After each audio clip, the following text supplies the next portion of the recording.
Okey. So yang ini tentang apa nama? Saya bagi ni bahagian saka ni. Okey. Yang kalau kita tengok balik tentang saka baka atau keturunan ni. Okey, yang teks ni nak kena baca.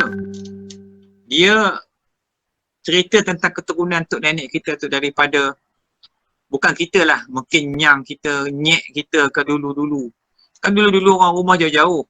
Kan? Siang tu diam je, malam tu dum dam bunyi dalam belakang rumah, dalam hutan. Besok pagi bangun terkejut tengok, terang habis satu kampung tu. Pokok dah hilang, pokok-pokok habis dah. Ranak pokok. Kerja dek jin malam tadi. Tu dia. Itu khadam. Khadam jin. Lepas tu orang dulu-dulu ni gemar sangat. Dia kadang-kadang dia membela, menjaga, dia mengambil khadam. Suruh buat kerja bagi pihak dia. Salahnya, bila dah mati dah orang tua, jin tu tak pergi ke mana, dia berpindah. Dia cari anak cucu dia. Dia duduk kat situ sebagai penjaga. Tu kadang-kadang tu nak buang tak boleh. Macam sekali tu saya dekat Gombak tu, saya pergi nak ambil lah rumah orang tu. Ada 3 ke 4 ekor ke harimau. Memang atuk dia. Saya tanya atuk dulu macam mana. Dia kata memang atuk saya dulu. Kalau nak pergi mana, kamu pergi je lah dulu. Nanti aku pergi, kata dia. Kata orang tua tu. Kami pun pergilah. Rumah orang yang kita nak pergi tu. Kita sampai, dia dah sampai dulu. Dia sampai dulu lagi. Bila tu sampai? Lama dah aku sampai, kata dia. Dia pergi tonggang harimau. Kalau buat setahun sekali buat kenduri kenara, kena buat jamu makan tu, adalah berlengkor 2, 3, 4 ekor dekat tepi rumah tu. Saya tanya sendiri. Tapi malangnya, masa hari yang nak buat tu, tuan rumahnya tak ada, dia bincang apa tu, dia kata tak payahlah ustaz. Kalau kami buang benda tu, sekarang, siapa nak jaga kami? Tu. Itu harimau. Sebagai belaan tunggangan dia. Memang ada benda ni saya kalau nak cerita, saya jumpa macam-macam benda. Dan saya dah ambil macam-macam benda kita kutip saka orang ni. Simpan tak guna pun. Buang lah benda tu, jin tu. Itu semua daripada jin tu. Kalau harimau ni memang biasa ya cerita orang Melayu ni. Itu kat Gombak. Adalah tempat tu, saya ingat lagi tempat tu. Ini contoh kes saka ni. Maka bila lepas dia meninggal, maka jin tu pun akan berpindahlah kepada penjaga dia yang baru, iaitu anak cucu dia yang ditanda dengan tanda macam-macam, lebam lah, itu ini dekat tangan, dekat lengan, dekat tengkok dan dekat lutut lah. Tempat-tempat tu ditanda. Tanda sehingganya sampai kepada peringkat dia menyetubuhi juga bila isteri dia. Kalau macam atuk tu ada bela jin, ketika atuk tu bersama dengan neknya, maka jin tu juga tumpang setubuh sama-sama. Itu bahaya main bela dengan jin. Sehingga kadang-kadang terjadinya lahirnya anak yang cacat sebab anak tu al-mugharib, anak yang bercampur aduk dengan benih jin tu. Sebab tu bila orang yang ada, ini bukan bagi orang yang ada khadam saja. Malahan orang yang suami isteri yang halal yang sah sekalipun, sekiranya apabila mereka ingin bersama tanpa membaca doa minta pelihara daripada jin, maka jin tu akan duduk bersama-sama. Sebab tu pada satu ketika Rasulullah bertanya kepada Aisyah, "Ya Aisyah, tahukah kamu apa itu al-mugharibun?" Kata Aisyah, "Allah wa Rasul." "Aku tak tahu ya Rasulullah, Allah dan Rasul yang tahu." Kata Rasulullah, al-mugharibun itu ialah apabila si suami menyetubuhi isterinya tanpa meminta perlindungan daripada Allah, baca doa. Jadi kata Nabi, maka hadisnya, jadi kemudian ulama mentafsirkan hadis tersebut. Apa kata ulama? Apabila seorang suami mendatangi isteri dia dan ingin menyetubuhi isteri dia, maka ketika itu iblis jin tadi akan masuk ke dalam zakar si suami dan berlengkar di dalam zakar suami. Maka ketika si suami menyetubuhi isteri dia, maka jin tadi turut sama-sama menyetubuhi isteri dia tadi. Sebab dia duduk di dalam zakar suami itu. Maka ditakdirkan dapatlah benih, kan? Maka anak tu si suami tadi dengan isteri dapat benih, maka benih anak tadi akan bercampur dengan benih jin yang bersama-sama menyetubuhi isteri tadi. Maka anak itu dinamakan al-mugharib.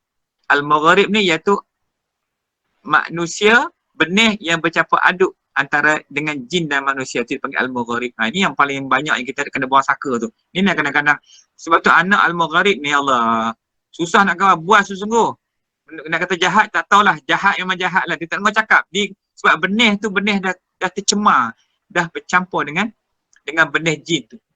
Tu yang nak buang tu, kena ambil DNA dia balik. Kena ambil darah lah, kuku ke, rambut ke, DNA nak buang benih tu. Supaya hilang pada anak tadi. Saya pun tak tahulah sejauh mana keberkesanan. Tapi Alhamdulillah, kita dah cuba banyak kali dah. Memang banyak sangat-sangat dah yang kita duk buang yang ada keturunan ni. Tapi Alhamdulillah, bila kita ambil kaedah tu balik, dan kita hambat keluar benda tu, tarik keluar, insyaAllah dia akan pergi. Maka hilanglah keturunan saka tu. Dan saya suruh pesan, lepas ni jangan dipuja-puja lagi. Jangan dibuat jamu-jamu lagi, ancak lah.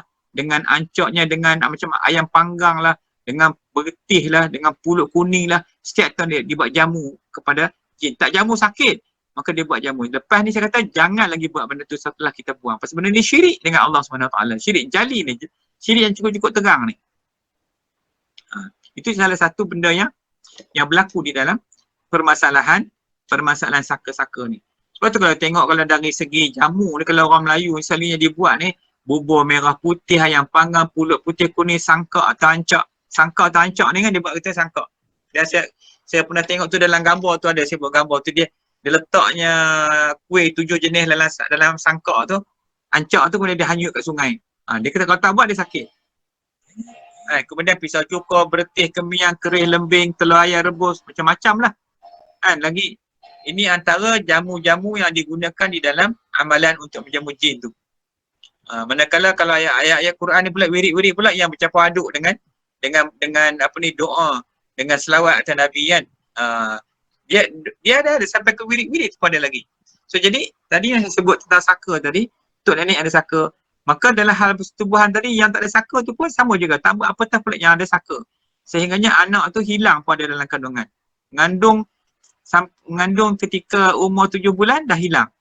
Pergi jumpa doktor, saya anak baby tak adalah doktor, perut kempes lah doktor pun cek. Oh, you tak mengandung. Kita pun doktor, you tahu kan, saya mengandung kan. Tengok balik cek, tengok memang ada. Tengok dalam TV, dalam komputer memang ada, masa dia scan dulu, baby tu ada. Tapi dalam perut baby dia hilang. Pergi ke mana?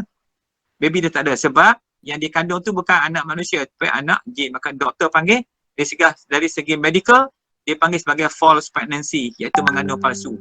Dari segi kita nak panggil apa? Anak tu hilang. Biasa tak dengar cerita orang mengandung anak hilang bayi dalam kandungan. Dia mimpi beranak. Malam tu, pagi besok, bangun-bangun pagi adalah darah 45 titik. Sedangkan bayi dah hilang. Dia ambil oleh jin. Maka anak tu nama dia anak jin. Mungkin nama dia Bunian dan sebagainya. Tu ni cerita dalam hal ni. Benda ni berlaku dalam masyarakat kita. Jadi kita nak hukum macam mana benda tu? Dia lepas ke mana anak tu? Maka daripada hubungan manusia dengan jin tadi, maka terhasillah jin tu menjadi khadam kepada manusia tadi. Ini yang susah tu. Setengah orang dia nak. Dia nakkan kehebatan, kekuatan. Memang jin tu tolong dia.